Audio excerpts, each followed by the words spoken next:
Jadi salah banget kalau dikatakan susu formula adalah indikasi untuk anak yang tidak bisa naikin berat badan. Ya, karena indikasi susu formula itu bukan untuk naikin berat badan, itu salah sama sekali. Ya, jadi ini penting banget untuk mengetahui adanya perbedaan antara yang disebut dengan kasus kamar praktek dengan kasus komunitas. Ya, jadi menurut saya kok tidak etis kalau ada tenaga kesehatan lalu kemudian berkoar-koar tentang susu pertumbuhan dan susu formula lalu diwebinarkan atau bahkan diiklankan seakan-akan lalu semua masyarakat itu perlu untuk mengkonsumsi itu. Ya, kami sebagai dokter itu memang membutuhkan beberapa formula, tapi dengan catatan ada dengan peresepan, itu yang benar. Ya, lalu kemudian dan tidak dijual bebas dan tidak boleh bungkusnya tuh sama seperti susu-susu yang lain, lalu kemudian diberi beruang-beruang, diberi anak-anak bule, lalu kemudian kelihatannya gemuk lucu dan bisa menggelinding sendiri. Silakan Mas Alvin. Oh, ini perihal promosi susu formula ya dok ya. Sejauh ini kan selama ini banyak orang tua yang berpikir, oh anak saya sudah 6 bulan nih, udah saya kasih ASI eksklusif. Selanjutnya apakah anak saya mungkin udah cukup umur buat minum susu formula? Banyak yang berpikiran seperti itu ya dok ya selama ini mungkin ya. Sebenarnya itu pola pikir yang benar atau emang sebenarnya salah kaprah hal-hal seperti itu dok? Sebenarnya yang harus dianjurkan yang lebih baik untuk saya nggak mau bilang baik buruk benar salah.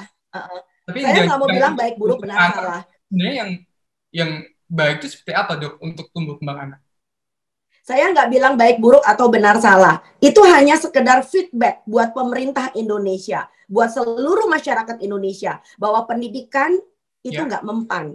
Kita nggak punya literasi yang disebut dengan literasi nutrisi. Itu yang saya sedihkan ya. Barangkali Mbak Nia bisa nanti mengeluarkan share screen ya, Mas Alvin tadi sudah diberikan barangkali.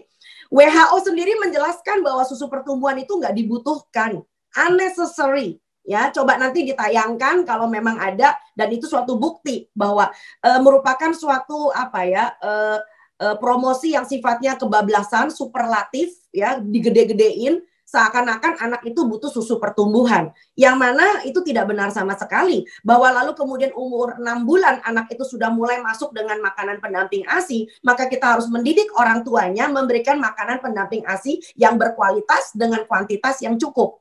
Ya, kerap kali yang saya temukan terutama di daerah itu makanan pendamping ASI-nya tidak mumpuni. Ya, jadi artinya kurang protein hewan, kurang mengandung zat besi. Dan itu yang menyebabkan kenapa lobang di mana akhirnya dokter atau nakes atau bidan yang lain lalu mengatakan, udah pakai formula aja deh. Ibunya tuh nggak bisa memberikan makanan yang berkualitas. Padahal di tempat dia, itu yang disebut dengan pangan lokalnya kaya banget. Cuman karena tidak dimakan, maka lucu nih, pangan lokal itu diserap oleh pabrik. Bukan kamu yang beli, bukan kamu yang makan, diserap oleh pabrik. Lalu diolah sama pabrik jadi makanan kemasan, lalu dibalikin ke Anda. Jadi Anda suruh beli yang tadinya harganya bisa lebih murah, bahkan jadi lebih mahal karena sudah diolah melalui kemasan pabrik.